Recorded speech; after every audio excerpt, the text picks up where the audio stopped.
দর্শক, তাপপ্রবাহের আরও খবর জানাতে ফ্রান্স থেকে যোগ দিচ্ছেন সহকর্মী আহসান হাবিব। আহসান, ফ্রান্সের কোন কোন অঞ্চলে এখনো দাবানল সক্রিয় রয়েছে এবং আরও জানাবেন এই তাপপ্রবাহ দীর্ঘ হওয়ার পেছনে কি কারণ বলছেন বিশেষজ্ঞরা?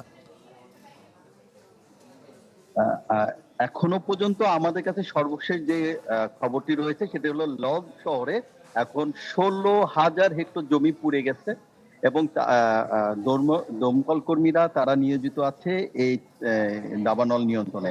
তবে এর মধ্যে সংবাদ মাধ্যম আমাদের একটি খবর জানিয়েছে, সেটি হলো যে অস্ট্রেলিয়া থেকে একটি বিশাল বহর, হেলিকপ্টারের বহর নিয়ে আসা হয়েছে ফ্রান্সে এই আপৎকালীন এই দাবানল মোকাবেলার জন্য, যেটি উপর থেকে উচ্চ গতিতে পানি দিয়ে আগুন নেভাতে সক্ষম এরকম হেলিকপ্টার নিয়ে আসছে এবং চেষ্টা করে যাচ্ছে এই লজ শহরেই এই দাবানল নিয়ন্ত্রণের জন্য, কিন্তু কোনোভাবেই পাচ্ছে না। আজকে ভোর 4:30-এ বাতাসের গতি পরিবর্তনের কারণে আরো এই দাবানল ছড়িয়ে পড়েছে ব্যাপক আকারে।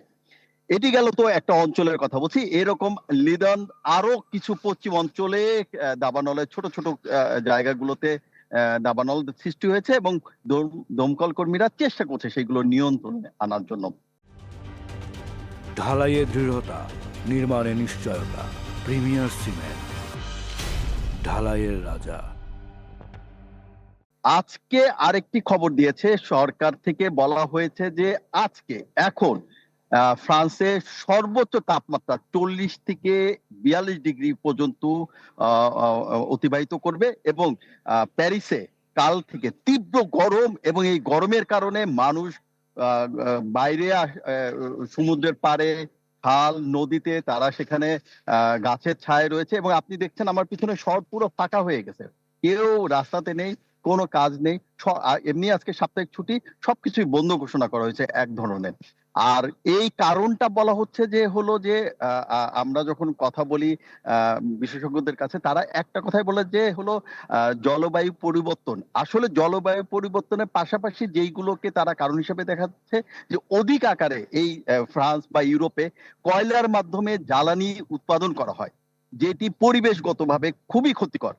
এবং পাশাপাশি এই এই অঞ্চলগুলোতে সবাই আপনারা জানেন যে ডিজেল ব্যবহার করে এখানে গাড়ি চালানো হয়, যেগুলো নিয়ন্ত্রণ করা কোনোভাবেই সম্ভব হচ্ছে না।